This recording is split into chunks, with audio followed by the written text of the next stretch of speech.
करना चाहिए। तो महाराज विशेष ध्यान, सभी ध्यान से सुने कथा को। महाराज एक बार की बात है, जिस समय पंचवटी में जो भगवती जगदम्बा थी, जानकी वैदेही, जब उनका रावण जी हरण करके ले गए, अब महाराज राम जी बड़े परेशान, तो वह ऋष्यमुख पर्वत से की ओर महाराज प्रस्थान करते हैं, जहां वो विराजमान थे राम जी, जिस वन में विराजमान थे, तो महाराज उसी से ऋष्यमुख पर्वत की ओर प्रदान करते हैं। तो बीच में उन्हें शबरी मैया मिलती है। शबरी मैया को उन्होंने नवधा भक्ति के बारे में बताया, जैसे आचार्य महाराज जी ने आपको 2-3 दिन पूर्व बताया था, नवधा भक्ति किसे कहते हैं। तो महाराज नवधा भक्ति बता करके राम जी फिर आगे की ओर प्रस्थान करते। तो उन्होंने शबरी मैया से पूछा, हे माँ, आप मुझे बताने की कृपा करें कि मुझे, क्योंकि मेरी जो भार्या है सीता, उनका हरण हो गया, तो मैं कहाँ जाऊं, क्या करूं, आप मुझे बताएं। अब महाराज देखो, विषय थोड़ा सा यहाँ समझने का, ध्यान से सुने कथा को, क्योंकि कहा जाता है कि महाराज ठाकुर जी, राम जी, यह सब तो वैसे ही सर्वांतर्यामी है, उनसे क्या छुपा है, लेकिन वह एक लीला कर रहे हैं। एक शबरी माँ से पूछ रहे हैं कि माँ, आप हमें बताएं कि अब हमें कहाँ जाना चाहिए। तो महाराज शबरी जी कहती हैं कि देखिए प्रभु, आप तो वैसे सर्वांतर्यामी हैं, लेकिन मैं आपसे कहता हूँ, यहीं पास में ही ऋष्यमुख पर्वत है, जहाँ पे आपको सुग्रीव नाम करके एक वानर मिलेंगे। आप उनके समक्ष जाइए, वो आपके हर कार्य में महाराज आपके साथ सम्मिलितता करेंगे। अब महाराज राम जी जाते हैं, तो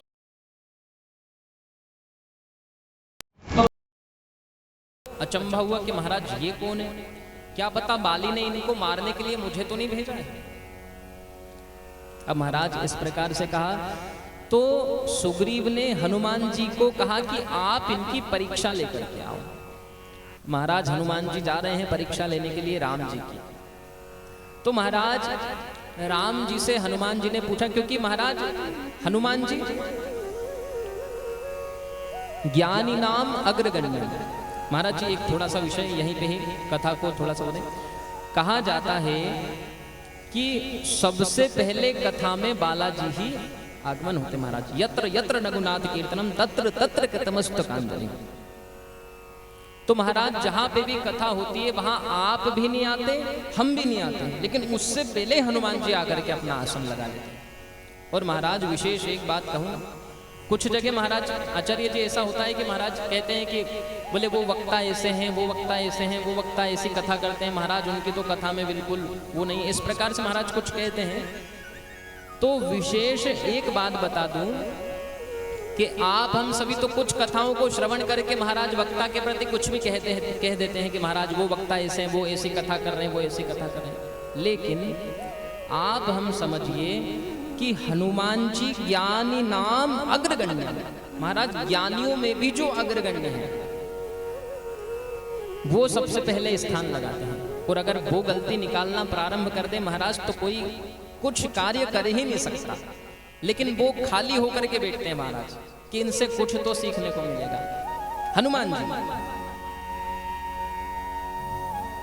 कहते हैं महाराज अतुलित बल धामम, हनुमान जी के बल की अगर प्रधानता की जाए तो महाराज जो अपने हाथी होते हैं महाराज गजराज, ऐसे 1000 गजराज में जितना बल होता है उतना एक दिग्बल में होता है महाराज। दिग्गज जो होते हैं ना, दिशाओं के हाथी महाराज, उनमें इतना बल होता है। 10,000 दिग्गजों में जितना बल होता है उतना इंद्र के हाथी में होता है महाराज। और 10,000 इंद्र के हाथियों में जितना बल होता है महाराज, उतना बल उनके वज्र में होता है। और महाराज 10,000 वज्र में जितना बल होता है उतना हनुमान जी के सिर्फ चीठी उंगली के नख में है महाराज। बालाजी की महिमा ज्ञानी नाम अग्रगण्य। और महाराज कहते हैं कि जब हनुमान जी से कहा गया कि आप महाराज समुद्र के उस पार जाकर के जगदम्बा से भेंट करके आए, तो महाराज पहले तो हनुमान जी ने कोई ध्यान नहीं दिया। लेकिन जब जामवंत जी ने कहा कि राम काज करिवे को आतुर, आप राम जी के काज करने के लिए तो महाराज अवतरण हुआ है आपका। और जब हनुमान जी से ऐसा कहा तो महाराज हनुमान जी ने ऐसा स्वरूप बनाया, अरे बोले मेरे पिता का नाम लिया है। महाराज पिता का नाम लेते ही तो राम हनुमान जी इतने बलशाली हो गए। नहीं तो अच्छा, जब जगदम्ब के पास गए महाराज, जब जानकी जी के पास गए तो कहे मसक समान रूप कभी धरी, महाराज मच्छर के समान हो गए थे। तो जगदम्ब ने पूछा कि आप कौन हैं? बोले मैं हनुमान हूँ और मैं राम जी का दूत हूँ। राम जी ने एक बाण भेजा है मेरे स्वरूप में। तो महाराज अब वो कहते हैं कि ये बाण है। तो बोले आप उन सभी में आपका स्थान क्या है? हनुमान जी में मतलब उनसे कहा कि आपकी जो पूरी टीम है उन सभी में आपका स्थान क्या है? बोले हम सबसे सीनियर हैं महाराज, सबसे सीनियर हैं, उन सभी में हम सबसे ऊपर हैं। तो महाराज इंग्लिश में कहा जाता है सी यानी और नियर यानी पास से, यानी पास से जिसको देखें उसको सीनियर कहा जाता है। और एक सीनियर का अर्थ है कि सभी में जो सबसे पहला व्यक्ति है। तो महाराज जानकी जी ने अपना माथा टोका कि आप जैसे सीनियर होंगे तो आपसे जब छोटे होंगे वो कितने छोटे छोटे से होंगे। तो महाराज हनुमान जी की तो ऐसी महिमा है। हनुमान जी की कथाओं का वर्णन करना, महाराज हनुमान जी की कथाओं का भी कभी भगवती ने योग बनाया तो जगदम्ब की कृपा होगी। वो बालाजी तो यहाँ विराजित ही हैं, कथा श्रवण कर रहे हैं और महाराज वही कथा कर रहे हैं। क्योंकि मैं रोज आते ही उनसे निवेदन करता हूँ कि आप ही इस व्यासपीठ पर विराजमान होकर के कथा श्रवण कराएं महाराज। तो बालाजी की ही कृपा है। बोली जगदम्ब मात की जय हो। तो महाराज राम जी की परीक्षा लेने गए हनुमान जी कि इनकी परीक्षा लेने तो जाए। अब महाराज राम जी की जब परीक्षा लेने गए तो राम जी ने कहा रामम लक्ष्मण पूर्वजम रघुबरम सीतापतिम सुंदरम काकुत्स्थम करुणार्णवम गुरुनिधिम विप्रप्रियम धार्मिकम। बोले हम राम जी हैं और ये हमारा छोटा भाई लक्ष्मण है। अब महाराज हनुमान जी ने कहा कि मैं आपको पहचान गया हूँ, क्षमा मांगी। और हनुमान जी ने राम जी और लक्ष्मण जी को कंधे पे बिठा करके सुग्रीव के पास लेकर के गए। अब महाराज सुग्रीव के समक्ष ले जाते हैं और सुग्रीव के जब समक्ष लेकर के गए तो सुग्रीव से निवेदन किया राम जी ने कि आपने, महाराज देखिए उन्होंने कहा कि आपका यहाँ आगमन क्यों हुआ? राम जी से कहा सुग्रीव ने। तो बोले हमारी भार्या का हरण हो गया है।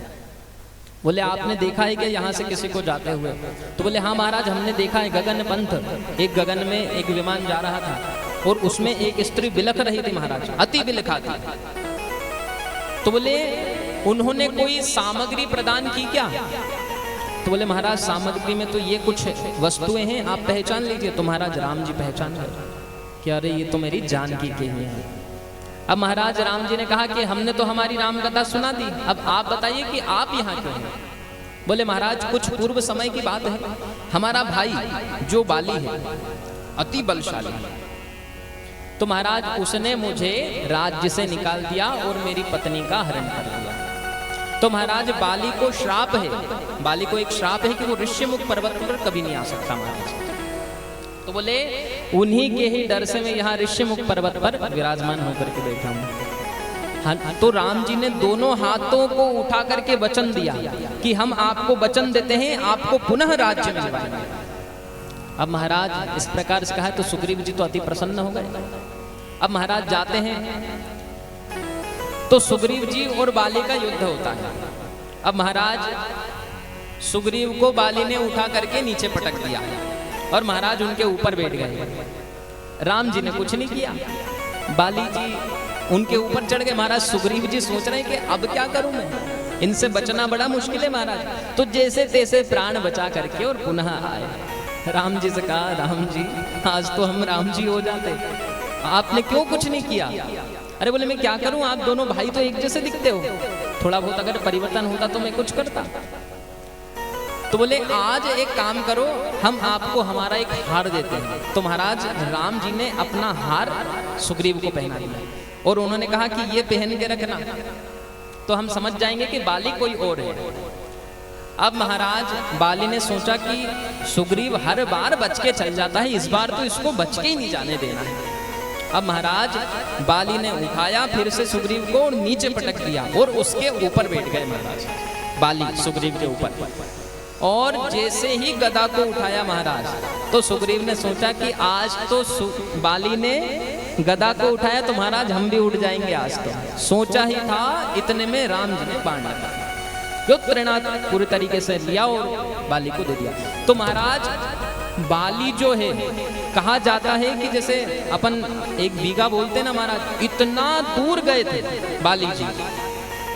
तो महाराज बाली ने फिर निवेदन किया राम जी से, क्षमा मांगी, निवेदन किया कि मेरी ऐसी क्या गलती थी जिस गलती के कारण आपने मुझे ऐसा दंड दिया। बोले देखो बाली, सबसे पहला तो यह तुम्हारा दंड है कि तुमने तुम्हारे छोटे भाई का राज्य छीना है, और दूसरा कि तुमने तुम्हारी छोटी भाई की भार्या का अपहरण किया है महाराज। छोटी भाई की भार्या कहा जाता है बेटी तुल्य होती है महाराज, क्योंकि जिस प्रकार से छोटा भाई है वो बड़े भाई को पिता तुल्य मानता है, उसी प्रकार से कहते हैं कि तुमने तुम्हारी बेटी का अपहरण किया, तो इसलिए आज तुम्हारी यह दशा हुई। अब महाराज सुग्रीव को तो अपना राज्य स्थान दिला दिया, बाली वन में चली गई। अब महाराज समय व्यतीत हुआ, 1 महीना 2 महीना 3 महीना 4 महीना निकल गया, लेकिन सुग्रीव भूल ही गए कि राम जी ने मेरी मदद की थी और अब मुझे राम जी की सहायता करनी है। तो महाराज सुख में सुमिरन सब करे, दुख में करे न कोई, और जो दुख में सुमिरन करे तो सुख काहे को होए। महाराज सही बोली पंक्ति? नहीं बोली? अच्छा, बोली भक्त वत्सल भगवान की जय हो। तो महाराज दुख में सुमिरन सब करे, सुख में करे न कोई, और जो दुख में सुमिरन करे तो सुख काहे को होए। बोली भक्त वत्सल भगवान की। वो तो एक हास्य विनोद है, पर हमारा कहने का अर्थ यह है कि आप, अच्छा कल आपको बताया था कि अर्जुन ने 2 शब्द लिख करके गए थे, यह समय बीत जाएगा। हम दुख में रहते हैं तो भगवती का सुमिरन करते हैं, लेकिन सुख आते ही भूल जाते हैं। तो दुख में सुमिरन सब करे, सुख में करे न कोई, जो सुख में सुमिरन करे तो दुख काहे को होए। तो महाराज आप उनका हर समय स्मरण कीजिए। तो महाराज अब यहाँ पे सुग्रीव की सहायता की राम जी ने, लेकिन अंत में क्या हुआ? सुग्रीव ने अपना स्वार्थ देखा। महाराज राज्य भी मिल गया, पत्नी भी मिल गई, संतान भी मिल गई, राम जी को छोड़ दिया। स्वार्थ लाभ करहि सब प्रीति, सुर नर मुनि सब किया हरि। तो महाराज अब यहाँ पे नारद जी का आगमन होता है। नारद जी ने राम जी से पूछा, आप इतने दुखित क्यों हैं, आप चिंतित क्यों हैं? तो महाराज राम जी ने सारी राम कथा सुनाई कि महाराज हमने ऐसा ऐसा किया था और हमारे साथ ऐसा ऐसा हो गया। तो महाराज अब यहाँ पे राम जी को नारद जी ने कहा है कि आप नवरात्र विधि से भगवती का पूजन अर्चन कीजिए, जिससे आपकी सारी मनोकामनाएं पूर्ण हो जाएगी। अब महाराज इस प्रकार से कहा है, तो नारद जी बता रहे हैं राम जी को कि नवरात्र का व्रत हमें कैसे करना चाहिए। तो आप सभी विशेष ध्यान दें, सभी भक्तगण विशेष ध्यान दें कि नवरात्र का व्रत हमें कैसे करना चाहिए। सबसे